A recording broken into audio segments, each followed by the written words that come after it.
सोचिए, एक नन्ही बच्ची जिसकी उम्र सिर्फ 3 साल है, चेहरे पर मासूम हंसी, आंखों में सपनों की चमक और मां की गोद में चैन की नींद। लेकिन वही मां जिसकी गोद बच्चे के लिए सबसे सुरक्षित जगह मानी जाती है, जब वही मां उस गोद को मौत की कब्रगाह बना दे, तो आप सोच सकते हैं वो मासूम बच्ची किस तकदीर के साथ पैदा हुई थी। यह कोई फिल्मी कहानी नहीं है, यह हकीकत है। राजस्थान के अजमेर शहर की हकीकत, जहां एक मां ने अपने ही कलेजे के टुकड़े को अना सागर झील में डुबोकर हमेशा के लिए मौत की नींद सुला दिया। उस बच्ची का नाम था काव्या उर्फ आरू। सिर्फ 3 साल की उम्र और जिंदगी अभी शुरू ही हुई थी। खिलौनों के साथ खेलना, पार्क में झूले झूलना, आइसक्रीम खाना और सबसे ज्यादा मस्ती करना अपने मम्मी और पापा के साथ। पिता राजू और मां अंजलि के लिए आरू पूरी दुनिया थी। उसकी हंसी से घर में रौनक थी, उसकी मासूम अदाओं से परिवार की थकान मिट जाती थी। लेकिन उसे क्या पता था कि सिर्फ उसकी जिंदगी सिर्फ कुछ सालों तक ही चलने वाली है, क्योंकि जिसे वो सबसे ज्यादा भरोसेमंद समझती थी, अपनी मां को, वही उसका दुश्मन बनने वाली थी। कहानी की जड़ें वाराणसी से शुरू होती है। यूपी के वाराणसी की रहने वाली अंजलि और वहीं के रहने वाले राजू कन्नौजिया 4 साल पहले दोनों ने लव मैरिज की थी। शुरुआत में सब कुछ बिल्कुल फिल्म जैसे लग रहा था, प्यार, शादी और खुशहाल जिंदगी। 1 साल बाद जब काव्या का जन्म हुआ तो खुशियां दोगुनी हो गई परिवार में। राजू मेहनत करके घर चलाता, अंजलि घर और बेटी संभालती। लेकिन ये खुशी ज्यादा दिन तक नहीं टिक सकी। राजू और अंजलि के जो ये शादी थी बहुत ज्यादा दिन तक नहीं चल पाई। राजू और अंजलि किराए पर जिस मकान में रहते थे, उसी मकान मालिक का बेटा था अल्केश। यहीं से कहानी मोड़ लेती है। अंजलि और अल्केश की नजदीकियां बढ़ने लगती है। शुरुआत में बातें, फिर मुलाकातें और फिर रिश्तों की हद से आगे बढ़ गया। ये अक्सर होता है, अक्सर महिलाएं जो इस तरह की होती है, बहुत मतलब क्या कहें, निम्न किस्म की महिलाएं अधिकतर मिल जाती हैं कि पति दिन भर बाहर रहता है, काम के सिलसिले में इधर अय्याशी करती हैं, जमकर अय्याशियों में लगी रहती हैं। ये कई जगह आप सुनने में आया होगा, बहुत लोग अपने ही मकान मालिक के बेटे से फंस जाना, महिलाओं का बहुत, ये मतलब वो चीजें हैं। मकान मालिक का बेटा अपना लाभ उठाता है, ये अपनी अय्याशी करती हैं सब। राजू को शक होने लगा। कई बार उसने दोनों को साथ देखा।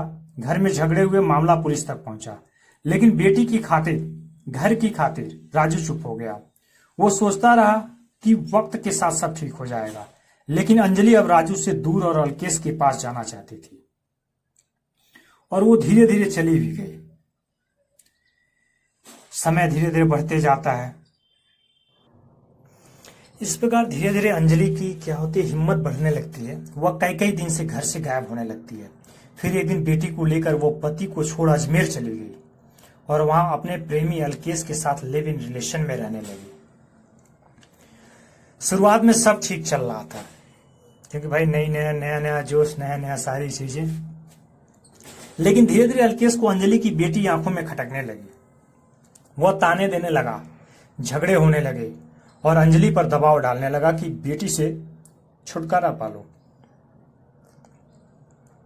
इन्हीं झगड़ों और दबाव के बीच अंजलि ने हैरान कर देने वाला फैसला लिया। उसने अपनी ही मासूम बेटी को हमेशा के लिए मौत की नींद सुला दिया। पुलिस की गश्त के दौरान अंजलि और अल्केश रात में दिखाई दिए। अंजलि ने पुलिस से कहा कि उसकी बेटी रास्ते में खो गई। लेकिन जब सीसीटीवी फुटेज खंगाला गया तो सच्चाई सामने आई। फुटेज में अंजलि अपनी बेटी को गोद में लिए झील के किनारे घूमती दिखी, लेकिन वह देर रात वहां से अकेली लौट रही थी। शक गहराता है। कड़ाई से पूछताछ हुई और अंजलि टूट गई। उसने कबूल कर लिया, हां, मैंने ही अपनी बेटी को झील में फेंका है। बुधवार सुबह जब पुलिस ने पिता राजू को बेटी की मौत की खबर दी तो वह यकीन नहीं कर पाया। वीडियो कॉल पर जब उसने बेटी को निर्जीव शरीर देखा तो उसकी चीखें पूरे कमरे में गूंज उठी। राजू अपनी ही मां को लेकर अजमेर पहुंचा। JLN अस्पताल में बेटी का शव देखकर पिता और दादी दोनों फूट फूट कर रो पड़े। राजू का दर्द भरा बयान क्या था सुनिए। मैंने अपनी बेटी को बचाने की हर कोशिश की। पत्नी से कई बार बेटी को मांगा। अगर अंजलि उसे मुझे दे देती तो आज वो जिंदा होती। एक मां जिसने बेटी को जन्म दिया, उसने ही अपनी बेटी को मौत की नींद सुला दिया। कारण था अपने प्रेमी की खुशी और अपनी मौज मस्ती। अजमेर पुलिस ने अंजलि को गिरफ्तार कर हत्या का केस दर्ज किया। फिलहाल पुलिस यह भी जांच कर रही है कि वारदात में प्रेमी अलकेश की भूमिका कितनी है। मतलब किस कदर आजकल इंसानियत गिर गई है सिर्फ अय्याशी के चक्कर में।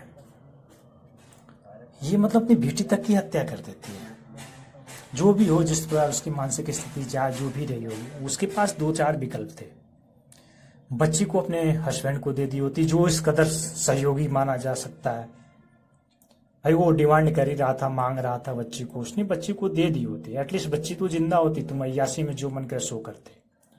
और करती क्या, इसकी भी हत्या ही होती। लास्ट में जाके इसका प्रेमी अलकेश इसकी भी हत्या करता।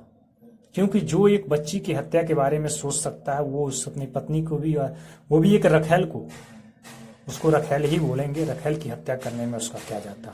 वो हत्या करता, 100% करता। यह घटना केवल एक बच्ची की मौत की कहानी नहीं, बल्कि रिश्तों की गिरती हुई कीमत और बदलते समाज का डरावना चेहरा है।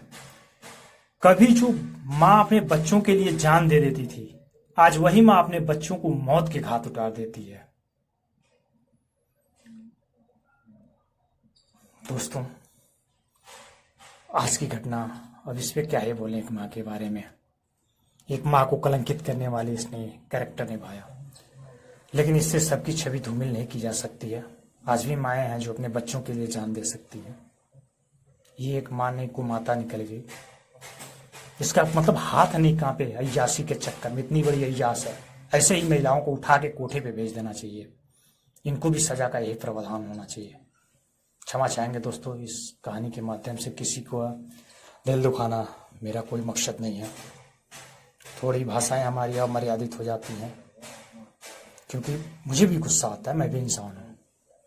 दोस्तों, इस सारी घटना को सुनाने का मेरा मात्र एक उद्देश्य होता है कि सच को रूबरू कराएं और इससे कोई एक व्यक्ति वासना के वशीभूत जाते हुए अपने रास्ते चेंज कर ले, हत्या के कदम से बदल दे अपने रास्ते को, तो मैं सोचूंगा इस चैनल का बनाना सफल हो गया।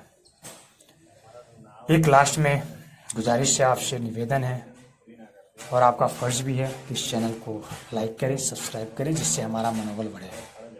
अपना ध्यान रखिए दोस्तों। जय हिंद, जय भारत।